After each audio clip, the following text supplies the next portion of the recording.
Greta Thunberg's Gaza selfie boat has been taken off the high seas. A California congresswoman pulls the woman card to distract from her false statements. And Hollywood liberals are shilling for illegal aliens from afar, of course. It's time for my losers of the week. Don't forget to like, comment, subscribe to the show on YouTube at Tomi Lahren is Fearless. The show starts now.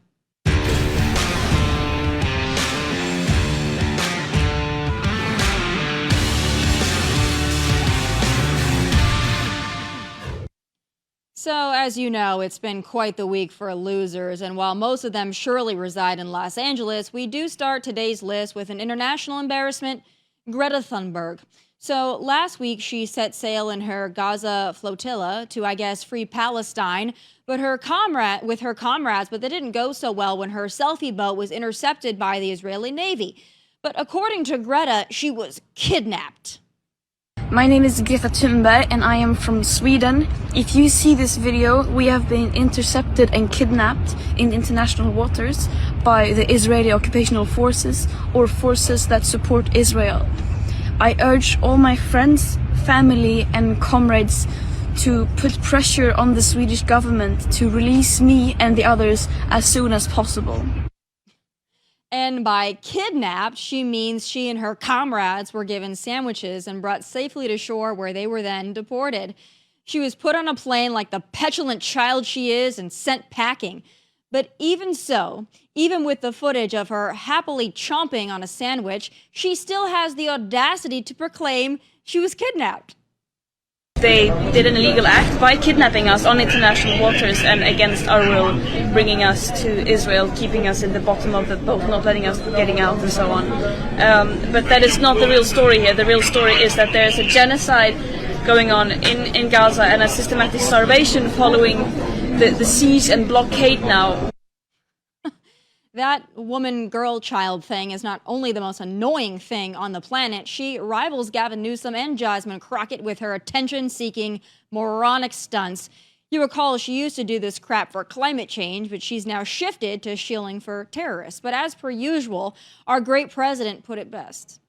Do you have a message for Greta Thunberg, and did she come up on your call with the Prime Minister today? Well, she's a strange person. She's a young, angry person. I don't know if it's real anger. It's hard to believe, actually, but I saw what happened. She's certainly different. Anger management. I think she has to go to an anger management class. That's my primary recommendation. Oh, yes, Mr. President. The girl needs help, and I hope that she finds it.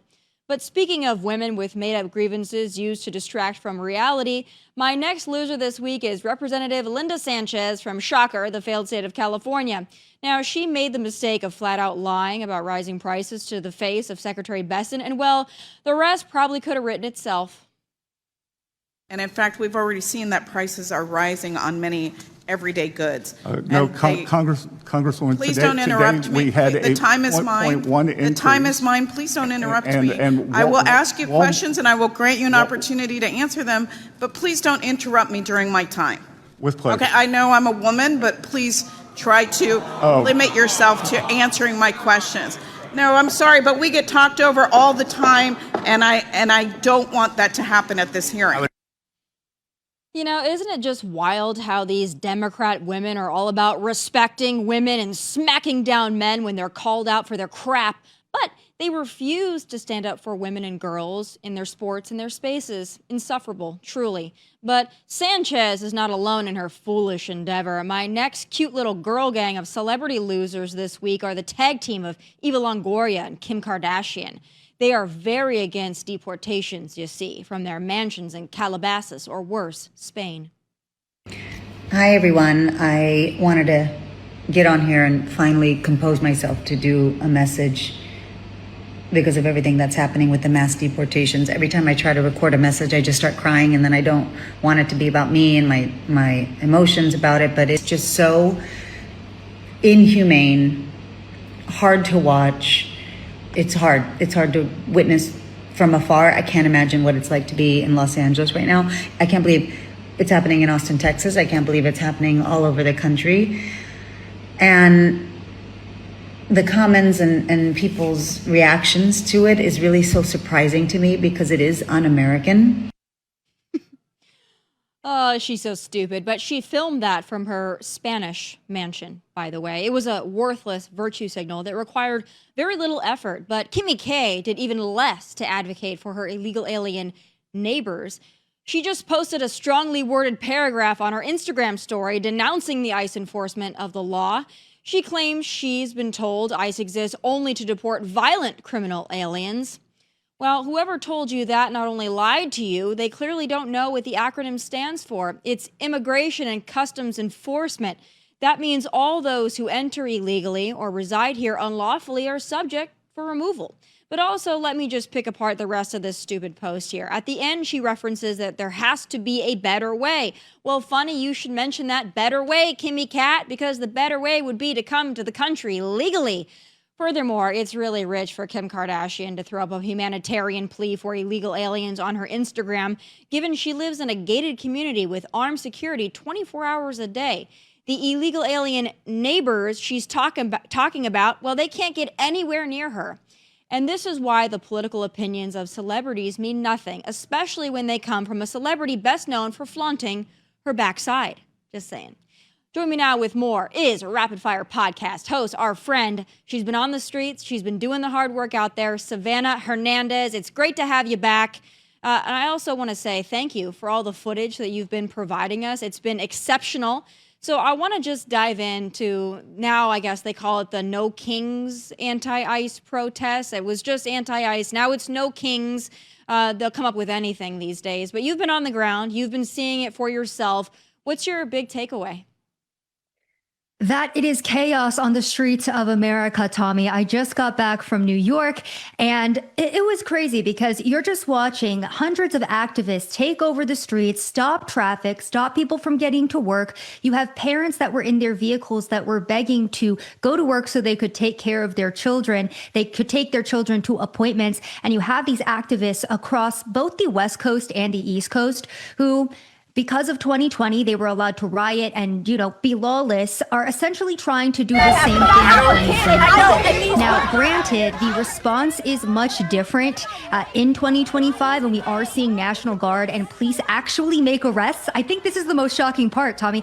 I'm not used to seeing the cops in liberal cities actually arrest protesters, but in New York, we're actually seeing that now. So that is a very positive change because, again, the people that are being arrested, very violent, throwing things at police officers, causing chaos in the streets, most importantly, waving foreign flags while they terrorize American citizens. Well, and what I can't get over beyond just how ugly these people are is the fact that they have so much time to protest during working hours. But they also have time to protest at night. So it's not as if they could be possibly working the night shift because they're there at night too. They quite literally do nothing all day outside of protest and block traffic. Now, there's been, some reporting that some of these individuals have been paid for their activism. Doesn't surprise me in the least. A lot of it looks very coordinated. But when you see these people and you're around them and you experience them, for those who just see the footage, but they don't get, the full robust sights and smells that you've seen, what can you tell us about the nature of these lovely folks? Tomi, I spent 4 hours the other day surrounded by fat people, screaming illegals, and all of those who make sure that the streets of New York smell like weed. So it was not a fun environment at all. These are the people who are the dregs of society, quite frankly. And it's just so... I just always want to drive the point home that these are people that are fighting on behalf of illegal immigrants while stopping American mothers from getting to work. This is, something that I captured on camera, and I'm very happy that it went viral because you had the two white savior liberals, and these are the same exact people who for the past decade have been calling all of us racist and fascist. These are the same people employing these fascist tactics, while simultaneously telling us that they need to be in power because they know how to run the country better. But yeah, if you're a mom who needs to take care of your kid and go to work because you want to be a proper member of society, well, that's just too bad. Yeah, great footage, by the way. I played it in yesterday's show. We had it playing, as B-roll here, showing, that angry white, I think it was a man, I'm not entirely sure, screaming at the poor woman and laughing that she had to go to work. The concept of work to these individuals is so foreign as the flags that they're waving. Now, I'm wondering this weekend, right? there's supposed to be these No Kings protests. We know that President Trump is celebrating the military. He's celebrating Flag Day. So, of course, there's going to be people out in the streets that hate America, wave foreign flags, and hate law enforcement. We know they pretty much hate everything at this point. So I'm wondering, from your perspective, how bad do you think things are going to get? We've already seen it in the streets of Chicago. I believe it's in Dallas. It's in Austin. It's in Tucson. I think it's in Seattle or Spokane. It's going to metastasize. Do you think that these folks, even knowing that there's going to be more of a law enforcement presence, maybe even a National Guard presence, do you think that that's going to contain this a little bit, or do you think it's going to make them even more feral?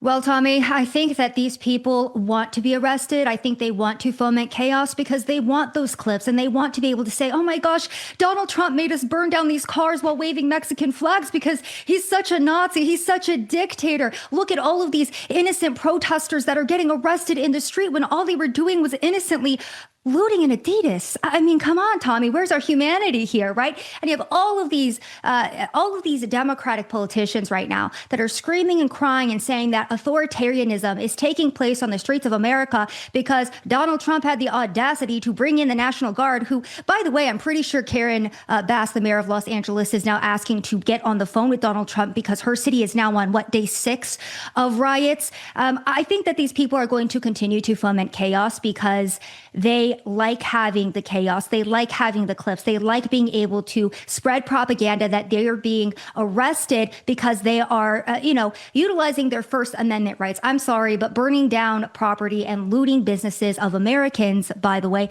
that is not the First Amendment. So I do see this continuing, and I hope that President Trump lays down the law. That is why we elected him, because we were so tired of Democrats being in power. Guess what? Daddy's back home in the White House, and I hope he lays down the law.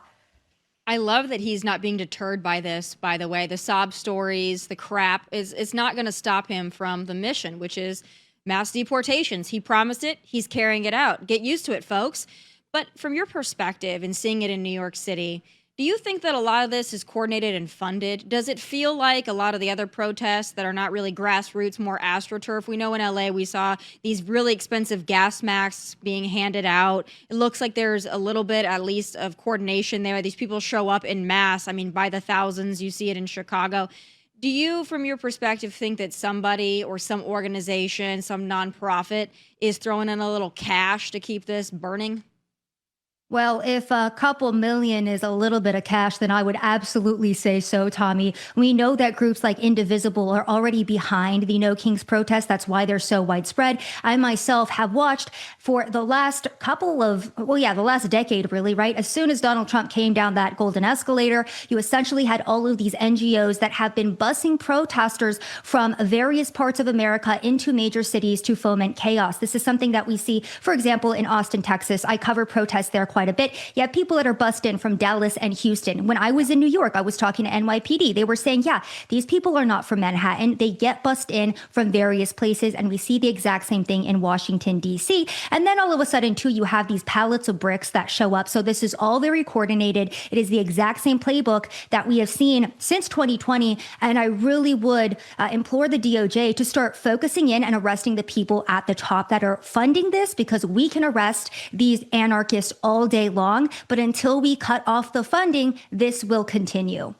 And there's also been reporting that some of these nonprofits that are potentially funding a lot of this received money from Biden's DHS. So there's a lot of money to follow there. Treasonous, really. I want to play a clip from one of the worst mayors in the country. There are so many at this point. But Mayor Brandon Johnson, you didn't think it could get much worse than Lori Lightfoot, Beetlejuice, but then they got this guy. The worst Brandon, even worse than the Let's Go Brandon, is Mayor Brandon Johnson. Let's listen to him foment and encourage, more of this. They are absolutely terrified. And look, I remember a few stand-ups ago when I talked about what terrorism looks like. This is it. There should be no question to what our country would look like had the Confederacy won. We're seeing it on full display. So what I find so interesting there is that if you didn't know who he was, you might think that he was talking about the rioters and the people that are lighting things on fire and looting things. You might think that he was talking about how they are, what it would have looked like if the Confederacy would have won. And he's talking about mayhem and he's talking about all this. Now, if you didn't know who he was, you might be like, yes, he's got a point. But he's talking about ICE and he's talking about law enforcement and National Guard and President Trump sending in reinforcements to keep cities from burning. So it's so twisted the way that they think. And I don't expect anything else from Mayor Brandon Johnson, but do you think there are any Democrats outside of John Fetterman who understand how ridiculous they sound to your everyday American? No, absolutely not. And it's hilarious because the reason why Brandon Johnson is saying this is because he's trying to drum up the BLMers that burned down this entire country back in 2020. But what he's not aware of, or maybe he's ignoring, is that a huge portion of Black Americans in Chicago have been vehemently against the illegal immigrants because they have been utilizing the resources in Chicago and have been taking away taxpayer funding that could be utilized to help the Black community. So for the last 4 years, they have been the most vocal. They have been trying to push out illegal immigrants. They are not happy. You also have Tren de Aragua, which established itself in Chicago in 2023 and has been getting into gang and turf wars with the Chicago gangs over there. So it's hilarious to see Brandon Johnson to try to turn this into like an ICE and National Guard issue and a racial issue, when in fact his American citizens are tired of the illegal immigrants and the chaos that they have brought, and they are not on board with this message at all. Yeah. Well, I do want to play that clip from Senator Fetterman because he is the only one, to my knowledge, that has said anything even remotely realistic, honest, wise in this situation. Let's take a listen to him. Democrats would be wise to listen to Fetterman more often. Let's play it. We should have learned the lesson back in 2020. Absolutely, there was righteous outrage over what happened to George Floyd, but that never means that you can support or be quiet if there's destruction or rioting and destroying and looting and those kinds of things. Yeah, I mean, that would be, to me, a common sense Democrat who wants to, I don't know, maybe win an election anytime soon. Do you think that Democrats are going to push him out, not only just for that, but for many other things that he has said that has been reasonable, supporting Israel against the pro-Hamas folks, and he's been against illegal immigration, too. He's been one of the only ones who has spoken out against the broken border of Biden era. Do you think that he's got much longer in the Democrat Party? Do you think they're going to just off him? Well, I think the good thing for them is that the average Democrat wouldn't even listen to him because the average Democrat or the average leftist has gone so far to the left that basic common sense like this doesn't even compute with them. So, I mean, if anything, perhaps he even changes his political positioning because he really is more centrist, I guess, nowadays, even though he truly just has, what would be a classical Democratic take, right? But this just goes to show how far the Democratic Party has gone. I mean, look at Gavin Newsom's entire response to this week. It's been ridiculous. It's like, oh, you guys are sharing fake videos on the internet from 2020. That was from the other time LA burned down under my watch. That's not from 2025. That's how far gone the Democrat Party is. Gavin Newsom is such a loser and he's such a narcissist. He's not stupid, but he is a moron. And yes, you can be both at once. So he tried to do this whole charade for the last couple of months of like, I'm going to be this moderate guy because I got to show that I'm not this radical. But then he got blinded by his own reflection. And he was like, oh my God, there's going to be riots. I can get on television. This is an opportunity for me to get on television. Nobody's watching my podcast, but if there's riots in Los Angeles, I can get some camera time. So that overshadowed the other part of his brain that said, I need to act like a moderate if I want to be president. But now it's like just Gavin time. And he's just posting on X constantly. He's so obsessed with the president. He's like, look at me, please, President Trump, look at me. I think he's over and done with. And I think Mayor Karen Bass is over and done with. I don't know if the people of California are wise enough to change how they vote, but I think that they are wise enough to understand that Mayor Karen Bass and Governor Newsom are inept, incompetent, narcissistic losers. Do you have any hope for places like California? You know, I do, but unfortunately, it's because so many bad things have happened to California consecutively, from the LA fires to now the riots that are going on and will continue to go on because Gavin Newsom and Karen Bass have no idea what basic law and order is. I do think that it is unfortunately going to have to get worse before it gets better. But I think a lot of Californians are waking up because they're absolutely pissed off that Gavin Newsom, like you're just saying, Tommy, takes every opportunity he can to slick his hair back and get on camera and have his photo up, right? He's screaming out into the ether, oh, Donald Trump, please arrest me, because he wants to be the next Donald Trump so badly. But all he has done so far is absolutely destroy any chance he has at being president. So good job, Gavin Newsom and Karen Bass. We're patiently waiting for you to be ousted because you are a failed and incompetent leader, and Californians are getting tired of their entire state being burned down.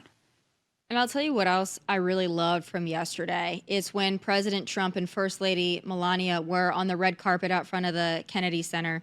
And he was, of course, taking questions, as he always does. He can answer questions about Iran. He can answer questions about the riots, about inflation, about a China deal. Like, he can answer it all on the fly while he's standing there in a tuxedo. It's amazing what happens when you have a president who's actually cognitively there. But what I love about this President Trump is he is so calm, cool, and collected. They asked him, like, what about the people that aren't going to show up at the Kennedy Center because of you? And he's like, I couldn't care less. And he's taking these questions, and it's just like, yeah, I'm working on a deal with China. We got a deal. Yeah, we're making sure that Iran doesn't get a nuclear weapon. He doesn't appear to be agitated. He's not letting it get under his skin. And it looks like all these other people are just going nuts, like they're having seizures in real time, trying to get attention from this president, and he's just not giving it to them. And I think that this president, the way he is now, is the best I've ever seen him. What's your take? I absolutely agree, Tommy. I think that he's learned his lessons from the first 4 years. And, for example, that's why he immediately sent National Guard into LA, because he said, I'm not going to wait for Americans to be terrorized for an entire week before I utilize the National Guard to go and help Americans and stop what's going on here. So I think he's learned a lot of valuable lessons. I mean, he survived an assassination attempt on behalf of the United States of America and all Americans who want law and order. And I think that truly did just make him hyper-focused, right? The Democratic Party, the left wing and progressives have tried their hardest to silence, to censor, to jail, to straight up kill this man. And it has only made him more focused and stronger. And, we are so grateful to see it. Kamala Harris put out a statement the other day about what's going on in LA. And it kind of similar to Brandon Johnson. I started reading it and she was like, oh, I'm so horrified about what I'm seeing. And then she goes to ICE immediately. And I'm like, thank goodness we have people in power who are actually willing to call a spade and call out violence and lawlessness and start cleaning up our country. So we're in a very blessed spot right now. We certainly are. And my God, we dodged a bullet with the Kamala thing. Yeah. You'll notice she had to put out a written statement because she knows that anytime she speaks, she sounds so stupid. She doesn't even want to chance that. So she had to put out the little written statement, which was so stupid. She lives in LA. She actually could have an opportunity to show that she is some kind of a leader, even if it's not in the way that I would appreciate. But she's saying nothing, which tells me she's not even going to run for governor. Because if she wanted to, she could be out there trying to get camera time like Gavin. But she can't, because she can't talk. But speaking of people who have a lot of hidden talents, speaking being one of them among many other things that President Trump can do that they can't, I thought this clip was wonderful. On a lighter note, President Trump was asked by Miranda Devine about musical instruments. Let's take a listen. Get out of this. That was not the right clip. We are looking for the Trump playing the flute clip. And if we get it, I will certainly let you know. I might not have it. We'll wait, and hopefully we do get it. We don't have it. Okay, well, that's a real bummer because it was a fantastic clip. I'm sure you can imagine it in your mind, and it was wonderful. Last thing I want to talk to you about is the social media campaign. I mentioned in my losers, you got Eva Longoria, you got Kim Kardashian, I think you had Katy Perry. You've got all these other typical losers saying this, but it's not just them. I believe we also have an influencer campaign, and I would venture to guess it's a paid influencer campaign. And I'm not going to play the audio because it's nauseating, but I want to play just the role of these individuals. And you can see from the captions on their post as we're playing it, which we're going to do now, there's a social media campaign of influencers basically repeating the same thing over and over about ICE and humanitarian. Do you happen to think that this could possibly be DNC coordinated?